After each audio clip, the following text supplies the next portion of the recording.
नमस्कार मित्रांनो, विन दोघातीलही तुटेना या मालिकेच्या आजच्या भागामध्ये अगदी मनपूर्वक मी तुमचं स्वागत करते. आजच्या भागामध्ये आता स्वानंदी सगळ्यांसाठी नाश्ता करायला तयार होते, प्रत्येकाच्या आवडीचा. तर समोर म्हणतो की हे बघा, मी तुमची मदत करणार आहे. स्वानंदी विचारते की तुम्हाला स्वयंपाक करता येतो?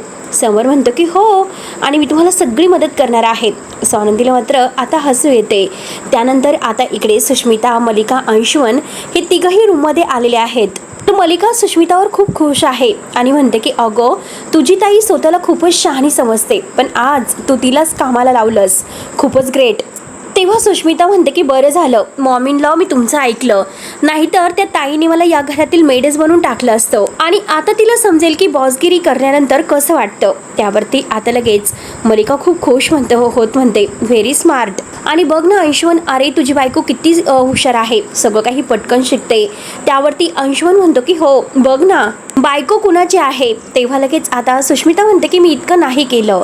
तर मलिका म्हणते की अगं हो केलेलं आहे. तेव्हा मलिका म्हणते की अगं मी फक्त तुला परफॉर्मन्स दाखवला, परंतु राजवाड्यांच्या घराला पडलेले मात्र तू एक स्वप्न आहेस. आणि अंशुमन तू तिच्यावर चिडतोस. त्यावरती आता अंशुमन म्हणतो की नाही, आता फक्त मी माझ्या बायकोवर प्रेम करणार आणि तिचे म्हणजे माझ्या स्वीटचे लाड करणार. माझ्या सूसला मी शॉपिंगला घेऊन जाणार, डेटला वगैरे, ती जे काही म्हणेल ना तसं करणार आहे. आणि सुष्मिताला आणखीन खुश करण्यासाठी आता त्यांचं हे सगळं काही सुरू असतं. त्यानंतर आता इकडे समर स्वानंदीला तर सगळी काही मदत वगैरे करत असतो आणि सगळं काही फोडणी वगैरे कसं द्यायचं, काय करायचं, हे सगळं काही आता तो स्वानंदीला विचारून करत असतो. आणि हे बघा, मी आता तुम्हाला कांदे कापून देतो, कांदे कापू शकतो. त्यावरती आता लगेच स्वानंदी म्हणते की अहो नका, कांदे मी कापते. समर म्हणतो की नाही मी कापतो, मला येतात. अहो मला कापता येतात. स्वानंदी म्हणते की नाही हो, मी चिरून देते. तर समर म्हणतो की नाही, मला सुद्धा कापता येतात, मी करतो. आणि हे बघा, मध्ये मध्ये करू नका, मला सगळं काही शांतपणे करून द्या, तुम्ही फक्त तुमचं काम करा, ओके. किंवा स्वानंदी म्हणते की अहो हे बघा, डोळ्यामध्ये पाणी येतं. तर समर म्हणतो की येऊन द्या, माझ्या डोळ्यामध्ये नाही येणार का आणि तुमच्या डोळ्यामध्ये नाही येणार का. स्वानंदी म्हणते की अहो ते तुमचं काम नाही. तर समर म्हणतो की मुळात म्हणजे कोण ठरवणार की ते माझं काम नाही. आणि आता स्वानंदी म्हणते की मी चिरते. समर म्हणतो की मी चिरतो. आणि हे बघा, डोळे उघडे ठेवून कांदा कापतात, इतके जाड कांदे कापत नसतात. आता डोळ्यांना पाणी येतं म्हणून तो डोळे बंद करून कांदा चिरत असतो. स्वानंदीला असं वाटतं की यांचा म्हणजे हात बोट वगैरे कापेल. ती म्हणते की द्या इकडे. स्वानंदी म्हणते की अहो तुम्ही खूप मोठा कांदा चिरतात, मला थालीपीठासाठी थोडासा बारीक कांदा चिरायला हवा आहे. समर म्हणतो की चालतो. तो काही ऐकायला तयारच नसतो, डोळ्यामध्ये खूप कडून असल्यामुळे पाणी येत असतं. स्वानंदी म्हणते की ऐका, मी करते, तुमचं बोट कापेल, प्लीज द्या माझ्याकडे, म्हणून ती आता ओढत असते. समर म्हणतो की अहो ऐका ना तुम्ही. परंतु आता दोघांच्या झटापटीत मात्र स्वानंदीचं बोट कापलं जातं. स्वानंदी जोरात आई ग असं करते. तर समर म्हणतो की बघा, मी म्हटलं होतं ना, आणि द्या इकडे. तो लगेच स्वानंदीचा हात धरून ते बोट आपल्या तोंडामध्ये धरतो. रक्त थांबण्याचा प्रयत्न करत असतो. स्वानंदी सारखी त्याच्याकडे पाहत असते की राजवाड्यांचं नेमकं काय सुरू आहे. समरने तिचा बोट आपल्या तोंडात धरलेला असतं आणि तो तिच्याकडे पाहत असतो. दोघे एकमेकांकडे बघत आहेत. त्यानंतर आता तो म्हणतो की बापरे, किती लागलेला आहे, तुम्हाला कोणी मध्ये मध्ये करण्यासाठी सांगितलं होतं, मी करत होतो ना, आणि स्वतःचं बोट शेवटी कापूनच घेतलं. किती वेळेस मी तुम्हाला सांगतो की नवऱ्याचं ऐकत जा, नवऱ्याचं ऐकत नाही आणि स्वतःचा हात तर पूर्ण करत असतात, याचं ऐकत नसतात. म्हणून आता समरची बडबड सुरू असते आणि आता त्या जखमेवर हळद भरतोय आणि म्हणतो की स्वतः मात्र हे सर्व मी करेल, ते सर्व मी करेल, काय गरज आहे तुम्हाला हे सर्व करण्याची, म्हणून त्याची तळतळ सुद्धा सुरू असते. स्वानंदी शांतपणाने फक्त त्याच्याकडे पाहत असते. आणि हे बघा, चिरला असता जाड कांदा तर काय बिघडलं असतं का, शेवटी पोटातच जाणार होता ना तो. कांदा कुठे मोजावा लागतो का, किती लांबीचा आहे, किती रुंदीचा आहे. तुमच्या बायकाचं ना काही ना काही सुरू असतं, काही पण नवीन. आणि तो खुर्ची घेऊन येतो आणि म्हणतो की आता काही करायचं नाही, इथे बसायचं. म्हणून तो आता तिला खुर्ची देतो आणि तिथे बसायला सांगतो. आता इथून हलायचं सुद्धा नाही, सगळं काम मी करणार आहे, काही तुम्ही इथून कुठे जायचं नाही. आणि बोट इकडे द्या, मी त्याला बँडेज लावतो. स्वानंदी म्हणते की अहो इतकं काही झालेलं नाही ना, कशाला काय करतात. समर म्हणतो की नाही, मी लावतो, फक्त बोट इकडे द्या, मला काही म्हणायचं नाही. आणि हे बघा, उद्या जर काही आता गडबड झाली, बोट जर कापावं लागलं तर मात्र एक बोट कापलेली बायको मला नाही चालणार, आणि द्या इकडे, असं म्हणून तो आता तिच्या बोटाला बँडेज बांधत असतो. तेव्हा स्वानंदी आता खूप प्रेमाने त्याच्याकडे पाहत असते. आता समर आपली किती काळजी घेतो आणि त्या काळजीच्या नजरेने ती त्याच्याकडे पाहत आहे. स्वानंदीला मात्र खूप हसायला येत असतं. तर समर जातो आणि कांदा वगैरे चिरत असतो. तेव्हा लगेच मात्र आता स्वानंदी मनात राजवाड्याकडे बघत म्हणते की राजवाडे, तुम्ही मला बायको म्हणालेत म्हणून स्वानंदीला फारच आनंद होतो, म्हणून ती स्वतःशी हसत असते. त्यावरती मात्र समर म्हणतो की मी तुम्हाला बोलतोय आणि तुम्ही हसतात. आणि तेवढ्यात मात्र स्वानंदी त्याच्या जवळ येते तर समरची बडबड सुरू असते. बारीक कांदा कापा म्हणतात आणि काय होतं, मोठा कांदा कापल्याने. आणि तेवढ्यात आता स्वानंदी हसते तर समर म्हणतो की हसू नका, पुन्हा बोट कापेल. आणि तेवढ्यात मात्र ती आता कशाला तरी गरम पातेल्या वगैरेला हात लावते आणि जोरात आता परत काहीतरी झालं म्हणून आता ऐक असं ओरडते. तेव्हा समर पुन्हा तिचा हात धरतो, तिचं बोट धरतो आणि प्रेमाने त्यावर आता फुंकर मारत असतो, तिच्या हाताला चटका बसला म्हणून. तेव्हा आता स्वानंदीला फारच हसायला येत असतं. तेव्हा समर सुद्धा तिच्याकडे बघून हसतोय. त्यानंतर मात्र इकडे सुष्मिता, अंशुमन आणि आता मलिका यांचा मस्त पत्त्यांचा डाव रंगलेला असतो. तेव्हा म्हणजे मलिकाला जरा भूक लागलेली असते. त्यावरती आता म्हणजे सुष्मिता विचारते की काय झालं मॉमीनला, अहो काय कसली वाट बघतात. मलिका म्हणते की अगं 9:30 वाजले, भूक लागली. सुष्मिता म्हणते की हो ना, मला सुद्धा भूक लागली.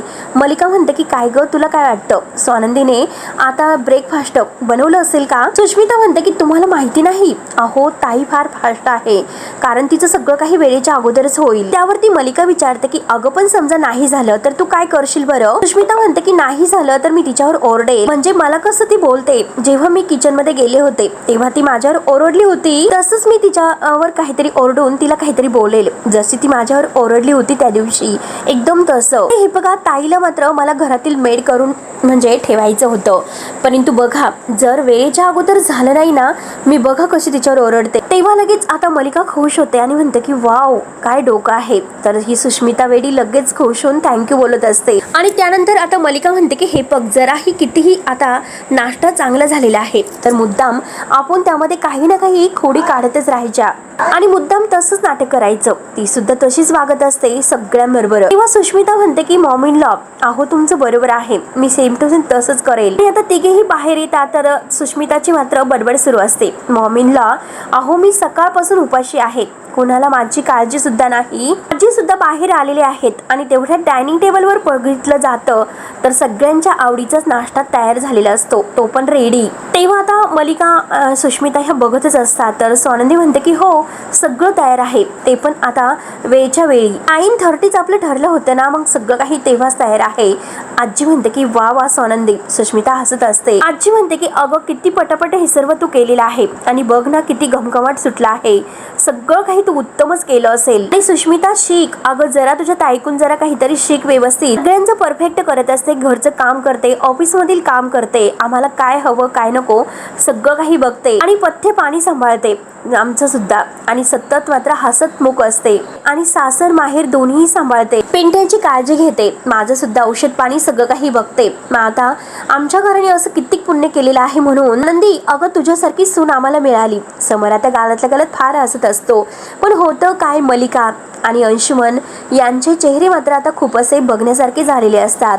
खूप जळफाट त्यांना होत असतो, एकमेकांकडे पाहत असतात. आणि सुष्मिता तर त्याहून जास्त. तर स्वानंदी हसत असते आणि आजी मात्र यांना टॉन्ट मारत म्हणते की यांनी इतक्या फरमाईश केल्या, त्या सुद्धा अगदी वेळेवर तू पूर्ण केल्या स्वानंदी. तेव्हा आता स्वानंदी म्हणते की नाही, मी एकटीने नाही केल्यात, कारण राजवाड्यांनी मला मदत केलेली आहे, ते पण सगळं करण्यासाठी. आता हे ऐकल्यानंतर अंशुमन आणि मलिका हे तर समरकडे पाहायला सुरुवात करतात. तेव्हा आजी म्हणते की हो नक्कीच, म्हणजे आता हे पदार्थ आणखीनच चविष्ट झालेले असणार, हे बघा असं संसार करा. तेव्हा स्वानंदी आणि समर खुश होतात. आणि स्वयंपाक करताना मात्र वाट बघण्याची तयारी असावी लागते, कारण घाई करून चालत नसते. आणि असं संसाराचं असतं, असंच एकमेकांना समजून घेऊन संसार करा. म्हणून आता लगेच समर आणि स्वानंदी खूप खुश होतात.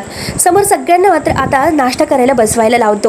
समर म्हणतो की स्वानंदी मॅडम तुम्ही सुद्धा बसा. तर स्वानंदी म्हणते की नाही मी नंतर बसेल. जेव्हा आता प्रत्येक जण एक एक घास घेतात तर सुष्मिता म्हणते की ताई वाव कमाल. किंवा मलिका सुद्धा म्हणते की हो खूपच छान झालेलं आहे. पण अंशुमन या दोघींकडे रागाने पाहत असतो आणि लगेच म्हणतो की मला नाही आवडलं. आणि तेवढ्यात आजी म्हणते की गाढवाला गुळाची चव काय. तर मलिका म्हणते की काय म्हणालात. आजी म्हणते की छान झालेलं आहे सगळं, आमची स्वानंदी फारच हुशार आहे आणि सुग्रण सुद्धा. अंशुमन रागाने पाहत असतो आणि समोर सुद्धा आता स्वानंदीचं कौतुक करतो आणि म्हणतो की प्रश्नच नाही, स्वानंदी मॅडम आहेतच इतक्या सुग्र. तेव्हा समर आणि स्वानंदी एकमेकांकडे पाहत असतात आणि खुश असतात. तर मलिका अंशुमन यांचा तर खूपच जळफाट होत असतो, रागाने पाहत असतात. त्यानंतर इकडे सरबतदारांच्या घरामध्ये आता बाबा हे पेपर वाचत आहे, परंतु मंदाची किचन मधून बडबड सुरूच असते.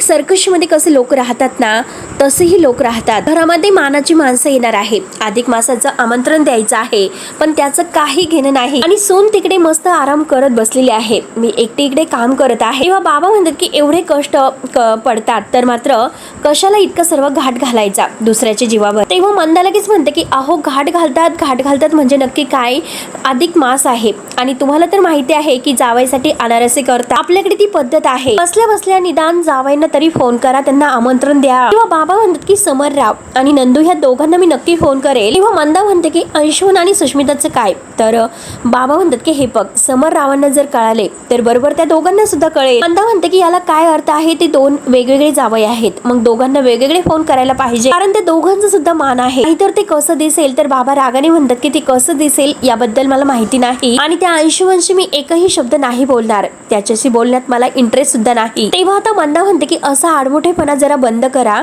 तो चांगला नाही. जेवढा मान समररावांचा आहे ना, तर तेवढाच अंशुमन रावांचा सुद्धा आहे, लक्षात घ्या. आणि दोघांना फोन करा असं म्हणते तर बाबा स्पष्ट नाही म्हणतात. आणि मंदा म्हणते की एक जावई जर रुसला तर तुम्हाला चालेल का, मग फोन करा. बाबा काही बोलत नसतात. मंदा म्हणते की ठीक आहे, मी शेवटी फोन करते आणि काही करू नका, तुम्ही फक्त पेपर वाचत बसा, सगळ्या न्यूज पाठ करा. आणि पहिला फोन मोठ्या जावयांचा म्हणजे तुमच्या लाडक्या, हो की नाही, आणि मोबाईल हातात घेते आणि समर रावांना फोन करते. तर इकडे सर्वजण नाश्ता करत आहे. समरचा फोन वाजतोय. समर म्हणतो की आईचा फोन आहे. स्वानंदी म्हणते की हो का, मी घेते. स्वानंदी फोन घेणार तर लगेच मलिका म्हणते की एक मिनिट, अगं समरच्या मोबाईलवर फोन आलेला आहे, तू कशाला घेतेस. अगं फोन त्याला रिसीव्ह करून दे, तू कशाला करतेस. आणि एकतर अगोदरच म्हणजे तुझं त्यांचं वाजलेलं आहे म्हणून म्हणते आणि कशाला फोन घेते. स्वानंदी ऐकून घेते. तर आजी म्हणते की मलिका जरा शांतच राहा. तेव्हा समर स्वानंदीला हातवारे करून शांत होतो आणि तो फोन घेतो. तर हॅलो म्हणतो. मंदा म्हणते की हॅलो जावई बापू नमस्कार, कसे आहात, सगळे कसे आहेत, आमच्या विहीनबाई वगैरे सगळेजण बरे आहेत का. तर समर उत्तम असं म्हणतो. मंदा विचारते की आमची स्वानंदी कशी आहे, तुमच्याशी जरा बरं वागते ना. अहो नाही हो, जरा ती गरम डोक्याची आहे ना म्हणून विचारलं. आणि आमची सुष्मिता कशी आहे हो, ती बरी आहे ना, आणि तुमच्या आदिरा सारखीच आहे, आणि जरा सांभाळून घ्या तिला, जरा त्रास नाही ना देत तुम्हाला. तर समर नाही म्हणतो. तुमचं काही काम होतं का असं विचारतो. मंदा म्हणते की अहो हो, अधिक मासाचं आमंत्रण द्यायचं होतं, जावायचा मान असतो आणि त्यांना मान द्यायचं असतं, आणि या ना जोडीने या. तेव्हा आता समर म्हणतो की आज अगोदर जर सांगितलं असतं तर मात्र प्लॅन केला असता. तेव्हा आता मंदा म्हणते की अहो 2 तास मी तुम्हाला अगोदर सांगत आहे आणि या ना जोडीने या.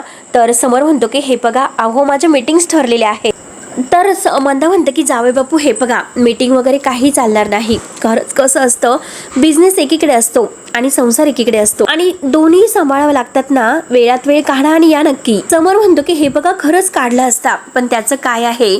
मंदा म्हणते की नाही, तुम्हाला यावंच लागेल, तुमचा मान आहे तो, आणि जर तुम्ही नाही आलात ना तर मला ऑफिसमध्ये यावं लागेल. येऊ का मग मी ऑफिसमध्ये. समर म्हणतो की नको नको नका येऊ. तर स्वानंदी म्हणते की द्या इकडे, मी बोलते. आता स्वानंदी फोन घेते, हॅलो म्हणते. मंदा लगेच म्हणते की स्वानंदी अगं काय ग, तू कशाला फोन घेतलास. अगं मी जावई बापूंना निमंत्रण देत होते, त्यांच्याशिवाय कार्यक्रम आजचा होणारच नाही. स्वानंदी म्हणते की आई अगं ते खरंच बिझी आहे, आम्ही येतो ना, नंतर प्लॅन करू, जरा सुट्टीच्या दिवशी येतो. मंदा ऐकायलाच तयार नसते. मंदा म्हणते की अगं फक्त 4 किलोमीटर यायचं आहे आणि नक्की या, मी वाट पाहते.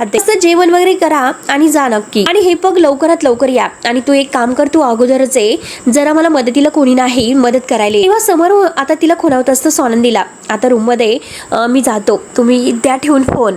तर मंदा काही ऐकायला तयार नसते. मंदा म्हणते की नक्की तुम्हाला यायचंच आहे, आणि असे बोलून फोन कट करते. त्यानंतर मात्र अंशुमनला फोन आलेला असतो. अंशुमन आता मलिकाला दाखवतो.